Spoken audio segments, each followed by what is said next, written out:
روایت ہے کہ سن 1918 میں جب لاہور میں طاعون کی وبا پھیلی تو ہزاروں انسان اس بیماری سے لقمہ اجل بن گئے۔ لاہور کے ایک امیر آدمی امیر رائے بہادر رام سرن کے تینوں بیٹے بھی اس بیماری کا شکار ہو گئے۔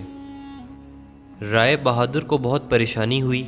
اس نے کرنل بولا ناتھ، کرنل امیر چند اور کرنل سدرلینڈ، یہ مہاراجہ رنجیت سنگھ کی پوتی مجیا سنگھ کے شوہر اور کنگ ایڈورڈ میڈیکل کالج کے پرنسپل تھے، جیسے مشہور اور قابل ڈاکٹروں سے علاج کروایا، مگر کوئی افاقہ نہیں ہوا۔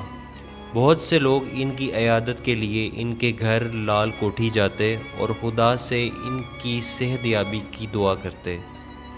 رائے بہادر خود اس واقعے کو اس طرح سناتے ہیں کہ ایک شب میں اور تمام اہل خانہ سوئے ہوئے تھے کہ کپاہٹ سی محسوس ہوئی اور میری نیند کھل گئی۔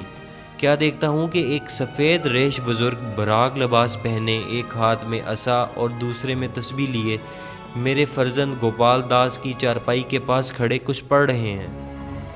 اس اجنبی کو دیکھ کر میں پریشان ہو گیا اور پوچھا کہ آپ کون ہیں، مگر انہوں نے کچھ جواب نہ دیا اور برابر پڑھتے رہے۔ پھر وہ بزرگ میرے دوسرے فرزند روپ رام کی چارپائی کے پاس گئے اور وہاں بھی دعا مانگی، اور پھر تیسرے بیٹے کی چارپائی کے قریب جا کر بھی دعا کی۔ اس کے بعد وہ بزرگ مجھ سے فرمانے لگے، میں تمہارا ہمسایہ گنج بخش ہوں، مجھ سے تمہاری پریشانی اور بے کلی دیکھی نہ گئی، اس لیے میں دعا کے لیے فوراً آ گیا ہوں۔ اب گھبرانے کی ضرورت نہیں، خداوند کریم ان کو شفا عطا کر دے گا۔ اس واقعے کے بعد جب بیماروں کو مکمل صحت یابی اور شفا ہو گئی تو رائے بہادر نے حضرت داتا صاحب کے سجادہ نشین غلام حیدر، میاں علم دین، میاں غلام محمد کے پاس حاضر ہو کر تمام واقعہ سنایا اور کہا کہ میں حضرت کی خدمت میں نذرانہ پیش کرنا چاہتا ہوں۔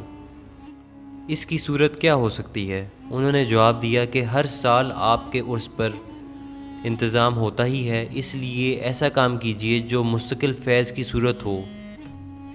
اس پر رائے بہادر نے دربار میں بجلی کا مکمل انتظام اپنے خرچ پر کروایا اور سارا کام 1 ماہ کے اندر مکمل کروایا، اور جب سارا کام مکمل ہو گیا تو خود دربار جا کر نظر پیش کی اور بجلی کی روشنی کا افتتاح کیا۔